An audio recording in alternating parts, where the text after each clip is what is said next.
আসসালামু আলাইকুম। শুনছেন সংবাদ শিরোনাম। ব্রাহ্মণবাড়িয়ার ভোদাই জমি নিয়ে বিরোধের জেরে স্বামীকে কোপানোর 2 সপ্তাহ পর ঘরে ঢুকে স্ত্রীকে হত্যা।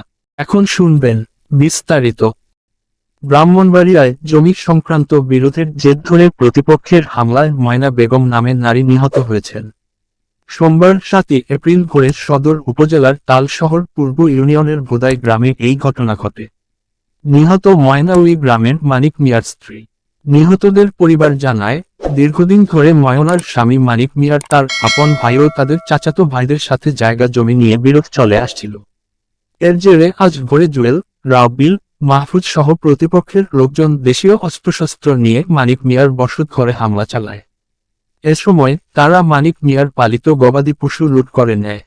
এদের মানিক মিয়ার স্ত্রী ময়না ও ছেলে মহিন বাধা দিতে গেলে হামলাকারীরা তাদেরকে গুরুতর আহত করে। পরে ঘটনাস্থলে ময়না বেগম ও তার ছেলে গুরুতর আহত হয়।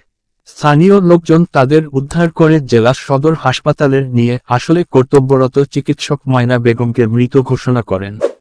ব্রাহ্মণবাড়িয়ার সদর থানার ভারপ্রাপ্ত কর্মকর্তা মোহাম্মদ মোজাফফর হোসেন জানান, খবর পেয়ে পুলিশ ঘটনাস্থলে গিয়ে তদন্ত কাজ চালিয়ে যাচ্ছে।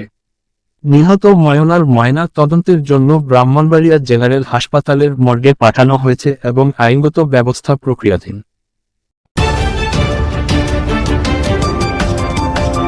ব্রাহ্মণবাড়িয়া 24.নিউজ।